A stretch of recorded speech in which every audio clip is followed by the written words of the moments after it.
आप देख रहे हैं वतन समाचार। मैं हूं मोहम्मद अहमद। हमारे साथ बातचीत करने के लिए ऑल इंडिया मुस्लिम मजलिस मुशावरत के राष्ट्रीय अध्यक्ष फिरोज अंसारी साहब मौजूद हैं। जिस तरह से मुशावरत में हालिया दिनों में एक विवाद शुरू हुआ है, यहाँ के जो सेक्रेटरी जनरल थे तहसीन साहब, उनके इस्तीफे के बाद उन सारे मुद्दों पर बातचीत करने की कोशिश करेंगे और समझने की कोशिश करेंगे ऐसा अचानक क्या हुआ कि मुशावरत जो पूरे देश में एक अभियान के तौर पे पहली बार ऐसा लग रहा था कि मुशावरत पूरे देश में कॉन्फ्रेंसेस कर रही है, सेमिनार्स कर रही है, लोगों को जोड़ा जा रहा है।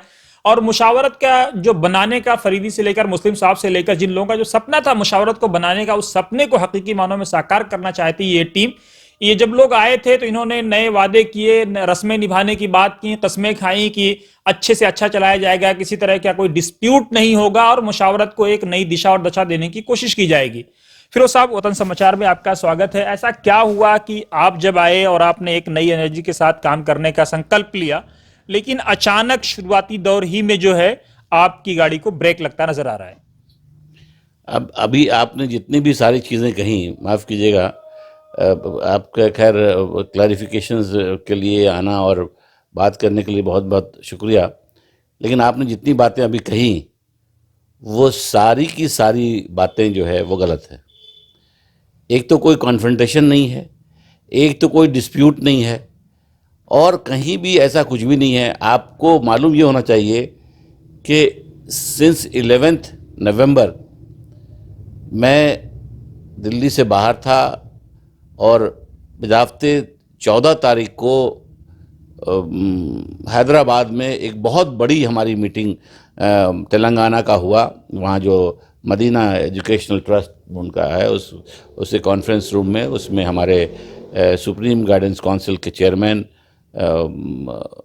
शेरवानी साहब भी थे और उनकी वाइफ भी थी, और वहाँ के बहुत गिने चुने IAS, retired IAS, colonel, army officers, ex army officers और बड़े सारे वहाँ के गिने चुने लोग उसमें मौजूद थे। बहुत अच्छी मीटिंग हुई। फिर औरंगाबाद में मीटिंग बहुत अच्छा किया हमने, बीड में भी किया।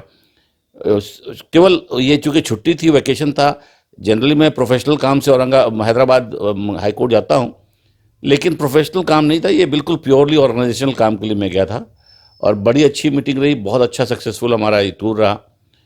और जब मैं आज आया वहाँ से, या मुझे व्हाट्सएप से मैं देखा, तो तहसीन साहब का एक रिजिग्नेशन लेटर आया, मैंने देखा उस पर, और ना उन्होंने मुझसे कोई बात की, ना उन्होंने कोई जिक्र किया।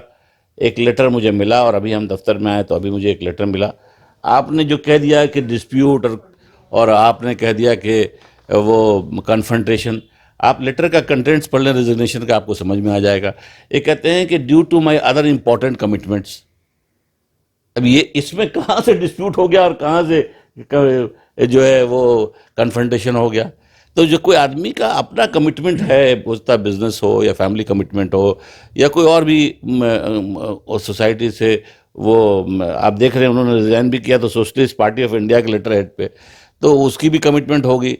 तो अगर कोई आदमी कह रहा है और उन्होंने ये कहा कि साहब हमको रिक्वेस्ट नहीं किया जाए, हम बहुत बिजी हैं, तो अब उसको हम कैसे अपने, चूंकि ना मुझसे कोई बात हुई, ना मुझसे हमारी कोई बात, और किसी से कोई ऐसी बात ही नहीं हुई, तो ये तो एक आदमी का अपना प्रेरोगेटिव है कि वो रिज़ाइन करे या ऑर्गेनाइजेशन में काम करे। तो उन्होंने अपनी मर्जी से, अपने हिसाब से, अब क्या वजह है वो तो वही बता सकते हैं। नहीं, उन्होंने तो साफ तौर पे कहा कि जो संवैधानिक जो मुशावरत का जो दस्तूर है उसको नवेद साहब ने जिसको रेफरेंडम करा के पास कराया था, उस पे ये मैंडेट था कि एक बाकायदा फिजिकल मीटिंग बुलाई जाएगी और उसके बाद उसकी तौसीक होगी। ना उस पर कोई बातचीत हुई। और साथ ही नवेद साहब जो एक नॉर्थ रीजन से 2 प्रेसिडेंट होते हैं, वाइस प्रेसिडेंट होते हैं, प्रेसिडेंट को ये राइट है। एक असगर साहब को भी बना दिया आपने और नवेद साहब को आपने तो बना दिया। उनको शायद मालूमात नहीं है। असगर साहब डोमिसाइल ईस्ट के हैं, है ना, बिहार के डोमिसाइल हैं, वो नॉर्थ के डोमिसाइल नहीं है। तो मैंने उनको ईस्ट का बनाया था, नॉर्थ तो कहीं दिखाइए कहाँ अपॉइंटमेंट में। अगर वो कह रहे हैं और सेक्रेटरी जनरल थे उनके टाइम में बनाए, ये बात तो उसी वक्त उनको उठा करके रिजाइन कर देना चाहिए था अगर ये बात थी तो। रेफरेंडम का जहाँ तक सवाल है, ये बात थी तो उनको अपॉइंटमेंट से पहले करना चाहिए था कि ये चीज़ें गलत हो गई तो हम नहीं बनेंगे। तो आप ये जो बातें आप कह रहे हैं, मेरे सामने तो नहीं कहा, आपसे क्या कहा मैं वो नहीं जानता हूँ, लेकिन ये सारी चीज़ें जो है ना, मैं समझता हूँ कि बेबुनियाद बातें हैं। रेफरेंडम का चैप्टर बहुत पहले क्लोज हो गया, नई टीम आई, नई चीज़ बनी, हम लोगों ने बनाया, वो भी सेक्रेटरी जनरल। और मैं आपको एक और बात बताता हूँ, ये भी सब वो भी जानते हैं कि तहसील, मैं 25 साल से जुड़ा हूँ ऑर्गेनाइजेशन से, एआईएम से, लेकिन हमारी बहुत ज़्यादा उनसे उतना इंटरेक्शन नहीं था जितना नवेद साहब से या और ऑफिस बेरर से या और आमला के लोगों से। हमने नवेद साहब के ही रिकमेंडेशन पे उनको बनाया कि साहब ये अच्छे हैं, इनको आप बना दीजिए, और इनके रिकमेंडेशन पे ही वो बने। अब फिर अब क्या बात है क्या नहीं है, ये रेफरेंडम की बात अब करना और फिर और बातें करना, दस्तूर की बातें करना, ये तो उस वक्त उनको करना चाहिए था, रिजोल्यूशन के बाद नहीं करना चाहिए, क्योंकि आप ऑर्गेनाइजेशन में रह करके तो आपने उठाया नहीं।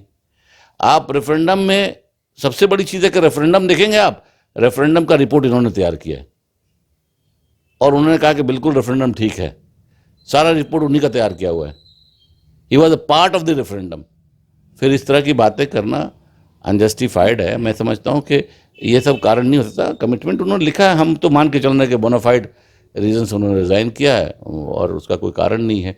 अब किस वक्त किसको कहा वो कह रहे हैं ये मैं नहीं जानता, लेकिन मैं इतना जरूर जानता हूँ कि हमारी उनसे कोई डिफरेंसेस नहीं है और ना हमारी कोई ऐसी बात हुई उनसे। मेरे एब्सेंस में उन्होंने दिया है, मैंने अभी देखा मैंने। नहीं, लेकिन उन्होंने आपको एक ओपन लेटर भी लिखा है, एक खत भी लिखा है, उस खत में किस चीज का जिक्र किया? नहीं, खत आपको दिया है क्या उन्होंने, लेटर आपको? नहीं, मैंने सुना है, मीडिया में खबरें आई हैं। मेरे पास अभी खत नहीं पहुंचा है, जब पहुंचेगा उसको हम देखेंगे ओपन लेटर। मेरे पास कोई लेटर अभी पूरा कंटेंट्स अभी मैं, बल्कि ये शायद अभी लागे साहब उन्हें यही शायद हो सकता है यही लेटर हो, ये अभी अभी अभी मेरे टेबल मेरे पास आया है। अब देखेंगे इसमें क्या है, लेटर में क्या है, फिर इसका डिटेल जवाब देंगे हम, जो भी इनको देंगे। अच्छा, एक चीज और है कि ये हुआ था कि मुशावरत में एक इल्जाम लगा कि आप भी मौजूद थे, नवेद साहब ने कहा कि अगर ऐसे मुशावरत चलेगी तो मैं तो बिल्डिंग में आग लगा दूंगा। गलत, मेरे सामने ऐसी कोई बात नहीं हुई, मेरे सामने कतई ऐसी बात नहीं हुई। और अगर ये बातें कह रहे हैं तो क्या इस कारण से उन्होंने रिजाइन किया है? देखिए, बहुत सारी चीज़ें हैं तंजीम का। मैं तो इतने जानता हूँ कि उन्होंने अनकंडीशनल कहा है because of his commitment, and I am bonafidely मैं उसी चीज़ को मान रहा हूँ। और बाकी सब चीज़ों पे मैं जब उनका लेटर ये तफसील से पढ़ूंगा तो उनको जवाब दूंगा। मैं मीडिया में थोड़ी जाके कहूँगा कि क्या उन्होंने लिखा और क्या हम जवाब दिए। What ever be the official will be official. Media में अगर वो कह रहे हैं, मीडिया से बातें कर रहे हैं, तो आप खुद आपको सोचना चाहिए था कि जिन्होंने नॉमिनेट किया वो आमला में भी नॉमिनेटेड हैं। He has not one the election. Amla में भी मैंने नॉमिनेट किया, वो भी नवेद साहब के कहने पे, और इसमें एज ए सेक्रेटरी जनरल भी नवेद साहब के रिकमेंडेशन पे हमने नॉमिनेट किया। अब वो मीडिया में क्या कह रहे हैं नहीं कह रहे हैं, मुझे उस कंट्रोवर्सी में जाना ही नहीं है और ना मुझे उनका उन सब बातों का जवाब देना है जो कि चैप्टर क्लोज हो चुका है। रेफरेंडम का उनका रिपोर्ट है, ऑफिस में सारी रिपोर्ट है उनका, एंड ही इज जस्टिफाइड। और उन्होंने हमेशा ये स्टैंड लिया कि जो लोग अपोज कर रहे हैं वो गलत कर रहे हैं, और सारी बातें थी, कोई दुश्वारी नहीं थी। मुझे यही समझ में नहीं आया कि मेरे एब्सेंस में कैसे रिजाइन कर दिया जब हमारी कोई बात ही नहीं हुई। तो ये तो अब वही बता सकते हैं आपको, और आपको उनसे पूछना चाहिए कि हमारे तो कोई डिफरेंसेस नहीं है, ना उनसे हैं ना कोई बात है। बाकी चीज़ें बहुत सारी बातें हैं जो कि I personally don't want to take those things to a media.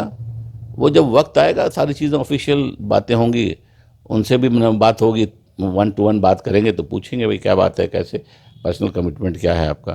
तो क्या आपने उनका इस्तीफा मंजूर कर लिया है? वो हम गौर कर रहे हैं उस पर, बिकॉज उन्होंने कहा है कि अपने इस्तीफे में कहा है कि please don't request me for the review and that will be a blessing for me. तो उन्होंने स्कोप ही नहीं छोड़ा है ना, कि उसको हम कंसिडर करें ना करें, उस पर गौर करें ना करें या क्या करें। उन्होंने बिल्कुल कहा है कि this is my final decision because of my commitment and please don't request me to review. लेकिन एक बात उन्होंने आपको लेके कही है कि जो लास्ट आप लोगों की मीटिंग हुई थी बड़ी सक्सेसफुल रही मीटिंग, उसमें काफी लोग आए, लेकिन जब ये बात आई तो आपने ये कह दिया कि साहब वो तो सारे हमारे एंटी वोटर हैं, उनसे हमारा क्या मतलब है। ये बिल्कुल उन्होंने गलत कहा, एब्सोल्युटली। अगर उन्होंने कहा है तो, मैं नहीं, मेरे सामने नहीं कहा उन्होंने, अगर मेरे सामने कहेंगे तो मैं बताऊंगा। बिल्कुल उन्होंने गलत कहा। कोई किसी को मैं एंटी और प्रो नहीं देखता हूँ। As a president I look forward towards everybody whosoever is a member of a general body or a amla, they are the part of the organization and I have undue respect for them and they are very dignified members. So ये बातें कहना किसी को मजाक में कभी किसी से बात किसी से हुई हो, और बहुत बार ऐसा होता है आदमी ये करता है, कोई किसी मीटिंग में अगर हमने ये बात कही है तो दिखा दें कभी मीटिंग में मैंने ये बात कही है किसी से, और मीटिंग में कहने का ये तो सवाल ही नहीं होता है.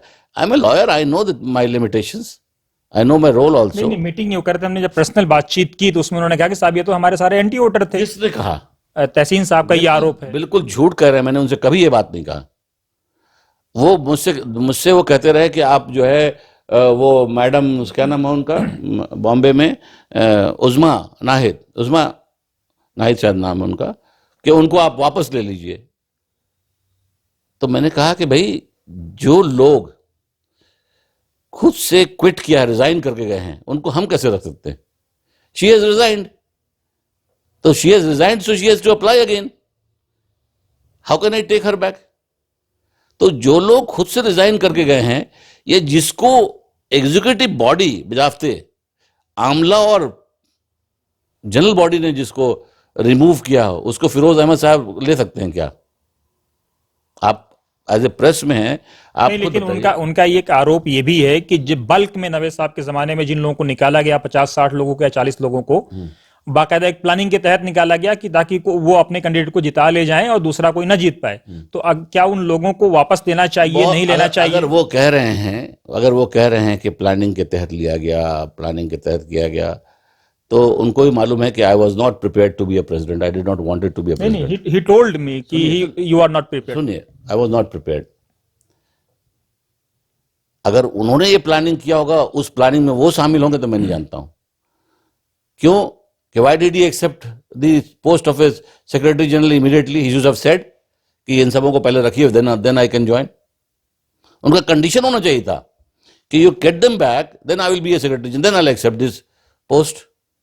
You started working, you gladly joined, started working, and suddenly you are resigning for your commitment.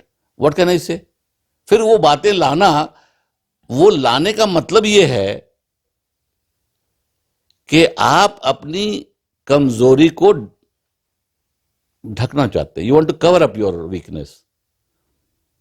जो बात रेफरेंडम का क्लोज हो चुका, जो बात करने में इलेक्शन क्लोज हो गई, रिजल्ट आ गया, आप बताइए खुद, जब रिजल्ट फाइनल आ गया, आपने as a secretary general accept भी कर लिया, काम भी शुरू कर दिया.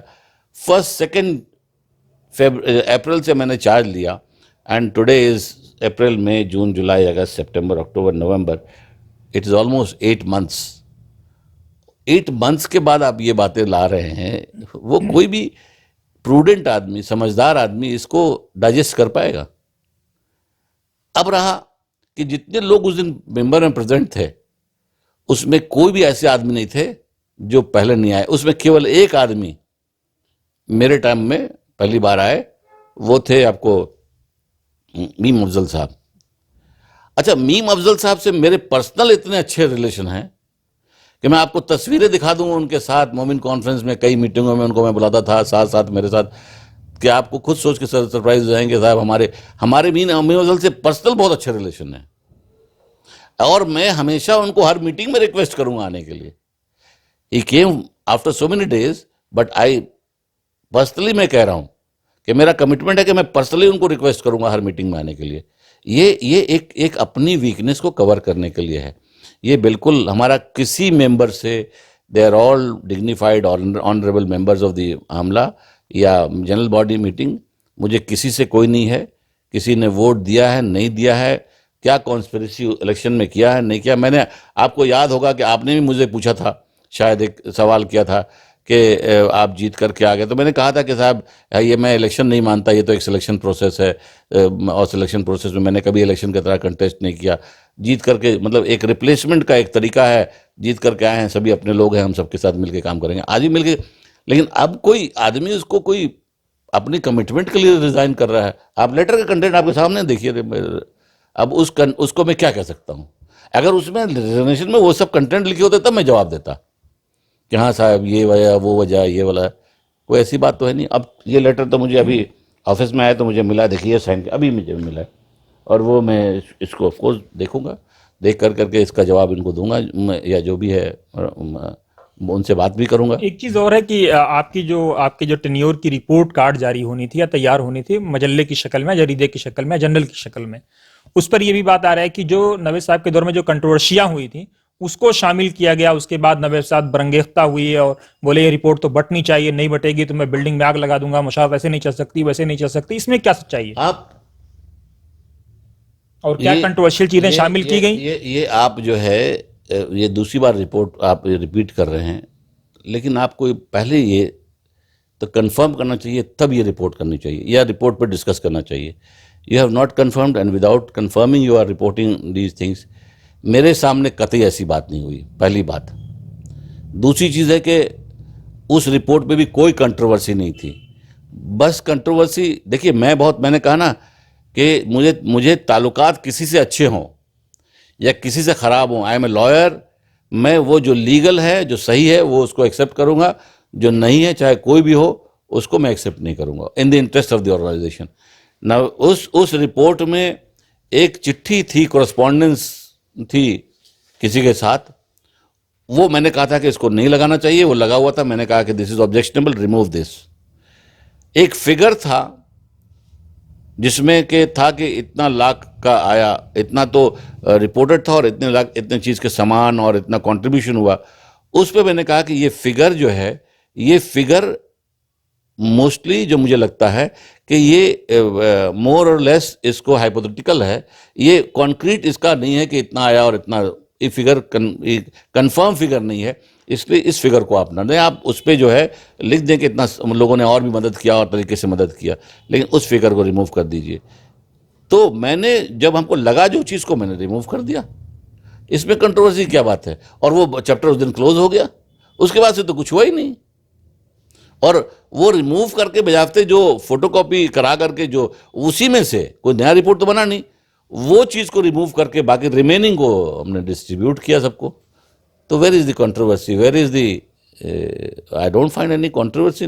उसके बाद किसी ने ऑब्जेक्शन भी नहीं किया, किसी ने कोई मुझसे कोई बात भी नहीं की, और ना उन्होंने बात किया। कोई ऐसी बात तो नहीं थी। अच्छा, पहली बार मैं सुन रहा हूँ आपसे।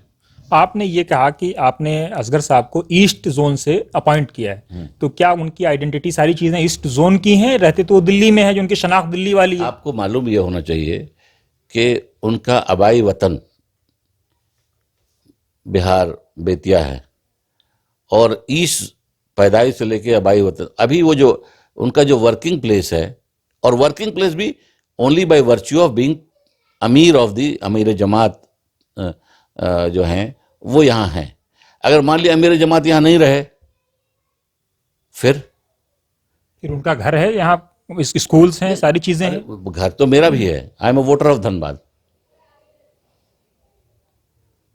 तो उसका अलग चीज़ है ना, रहना, एक काम करना, रहना। लेकिन हम, अच्छा दूसरी बात है, ये मेरा प्रेरोगेटिव है ना एज ए प्रेसिडेंट का। नहीं, एक एक जोन से एक होगा, वो बता। एक जोन से, ईस्ट जोन से कहाँ किसी को दो को लिया है, बताइए आप। नहीं, उनका ये आरोप है कि नॉर्थ जोन से दो हो गए, नहीं नवेद लिया ना। साहब। और कहाँ अपॉइंटमेंट लेटर में दिखा दीजिए मुझे नॉर्थ जोन से लिया मैंने। अगर हमने नॉमिनेट किया उनको, कहीं भी नॉर्थ ईस्ट लिखा हुआ तो दिखा दीजिए। ये गलत है बिल्कुल कहना। हम दस्तूर से हटके नहीं कर सकते, और ईस्ट जोन से सिवाय उनके और कोई नहीं है। नॉर्थ खाली था। मुझे ताज्जुब इस बात की, चलिए मैं इस पर, चूंकि प्रेस का मैटर है, मैं ज़्यादा उस पर नहीं कह सकता हूँ, लेकिन जिस वक्त नवेद साहब को हमने नॉमिनेट किया, तहसीन साहब को नॉमिनेट किया एज ए सेक्रेटरी जनरल, तहसीन साहब खुद उस वक्त कह रहे थे कि आप नवेद साहब को वर्किंग प्रेसिडेंट बना दीजिए। रिपीटेडली मुझे कई बार कहा उन्होंने कि इनको वर्किंग प्रेसिडेंट बना दीजिए, और नवेद साहब ने बल्कि उस वक्त कहा कि नहीं, अभी आप अपना काम कीजिए, हम आपको कोऑपरेट करेंगे, अपना काम कीजिए। आप तहसीन साहब से पूछिए ये बात कि क्या उन्होंने नवेद साहब के लिए, वर्किंग प्रेसिडेंट के लिए, उन्होंने कई बार रिकमेंड नहीं किया मुझसे। तो वो तो कह रहे हैं कि हमने भी कहा था, लेकिन वो ये भी कह रहे हैं कि नॉर्थ जोन से दो अपॉइंट कर दिए, ये गलत है। कहाँ किया, मैं तो बता रहा हूँ। आप उस पे कह रहे हैं आपने ईस्ट जोन से किया है।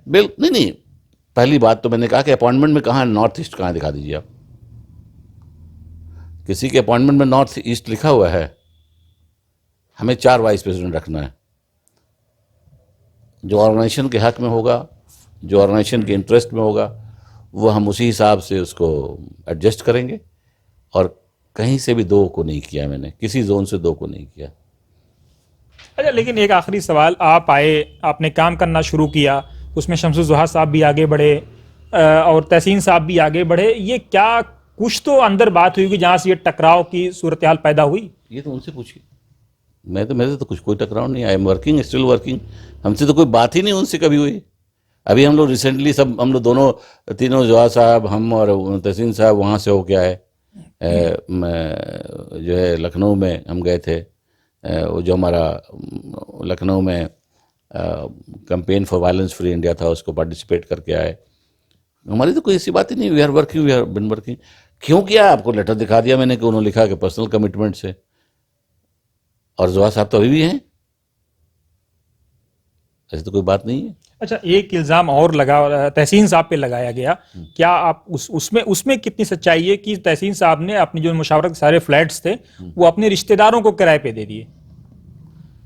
देखिए, मैं ये तो नहीं कह सकता कि किसको दिया नहीं दिया, लेकिन मेरी परमिशन मेरे नॉलेज में नहीं है किसको दे रहे हैं वो। जो कि ये बात ठीक थी कि कोई भी चीज़ एज ए प्रेसिडेंट उनको चाहिए था। क्या रेंट फिक्स किया, किसको दिया, आप जानते हैं कानून रेंट का, कि चाहे बहुत अच्छे आदमी हो, शरीफ हो, प्रोफेसर हो, इवन पुलिस ऑफिसर हो, उसकी वेरिफिकेशन थाने में एक देना पड़ता है। मालूम है ना आपको? टेनेंट का वेरिफिकेशन कि I have inducted this tenant, information देना पड़ता है। तो इन्होंने जो कुछ किया खुद किया, मेरे नॉलेज में कहीं भी नहीं है। आप उनसे पूछिए किसको दिया। अभी नेचुरली अपने जानने वाले को दिया। अब वो उनके वो रिश्तेदार हों, उनके दोस्त हों, उनके करीबी हों, जानने वाले, ये तो मुझे नहीं मालूम है। लेकिन मेरे नॉलेज में बिल्कुल नहीं था, और आज भी मैं नहीं जानता हूं कौन उसमें टेनेंट है। ये तो तहसीन साहब ही बताएंगे। और ये आप पूछ रहे हैं तो बता रहा हूं, मैंने नहीं कहा है कहीं।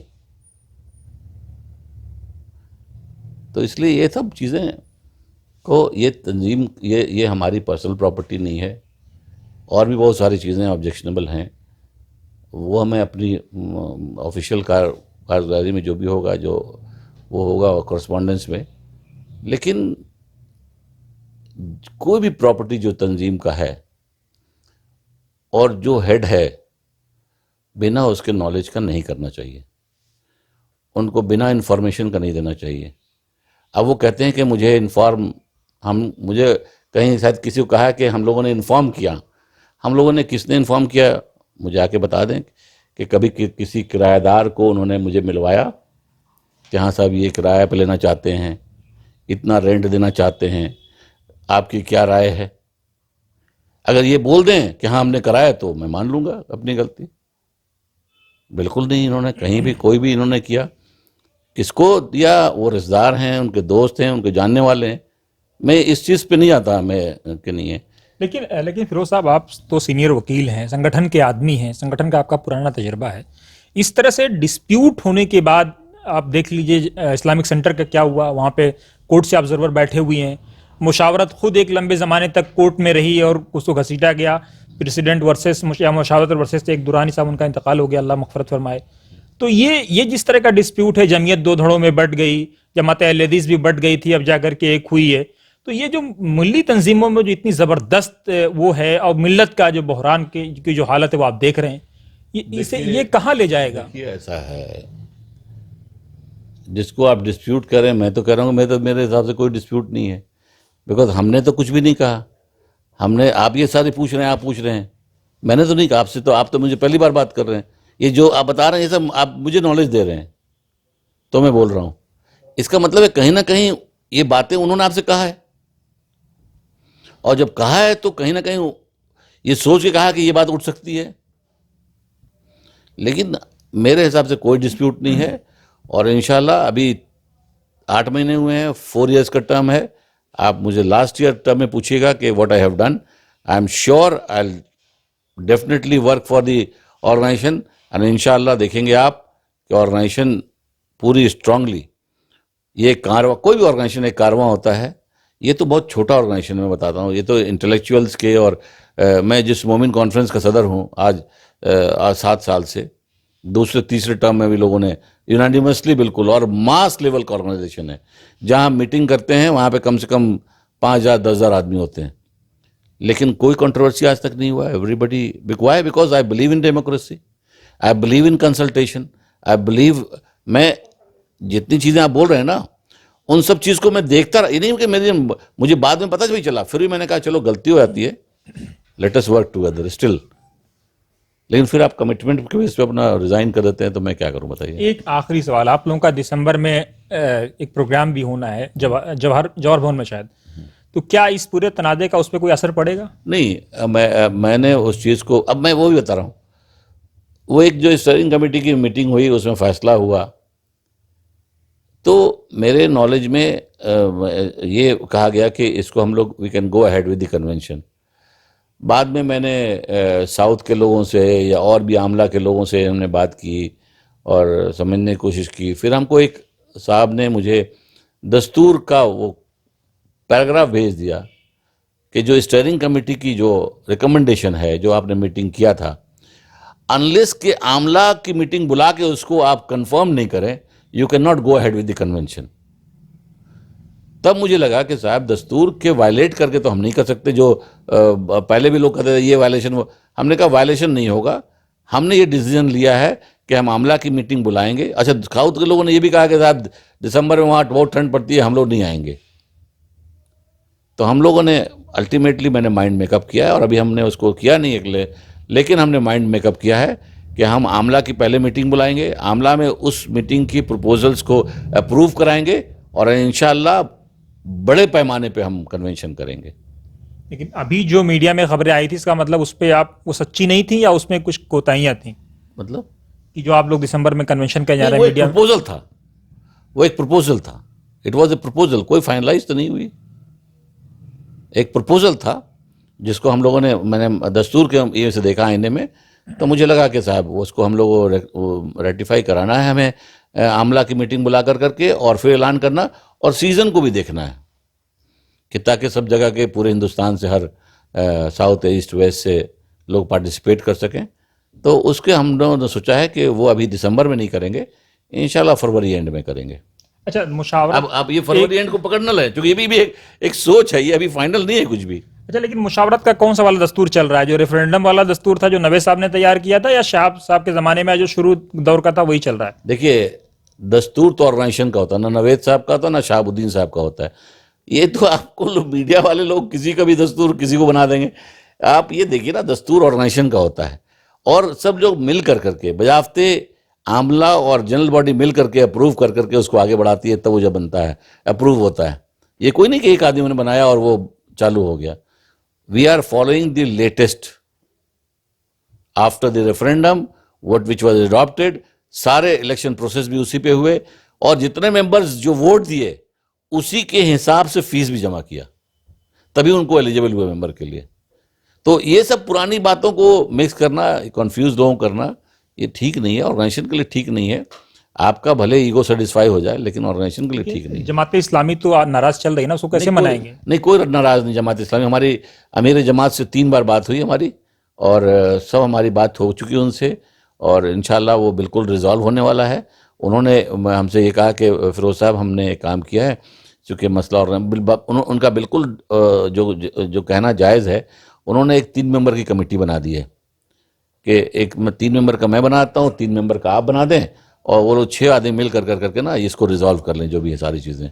और इंशाल्लाह उन्होंने कहा कि इंशाल्लाह रिजॉल्व हो जाएगा।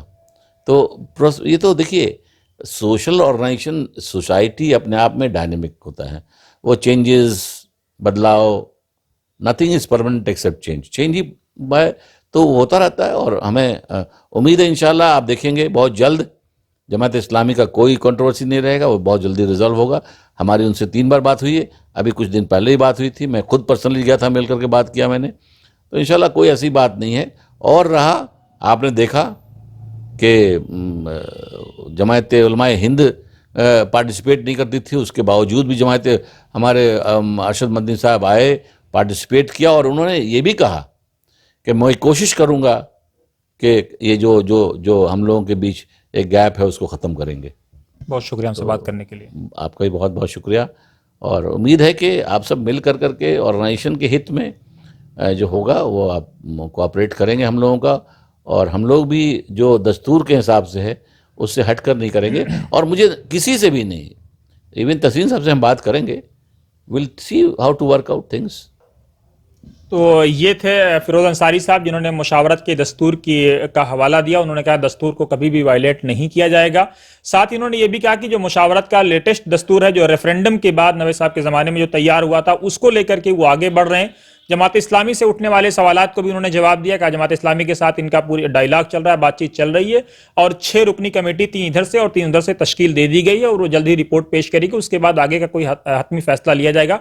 लेकिन जाहिर ये भी कह रहे हैं कि nothing is permanent, only change is permanent. तो माना यह जा रहा है कि जमात इस्लामी के साथ या संगठनों के साथ मुशावरत अपना लचर रवैया अपना सकती है। लेकिन क्या कुछ होगा, देखते रहिए वतन समाचार। हम हर लेटेस्ट अपडेट आप तक पहुंचाने की जरूर कोशिश करेंगे।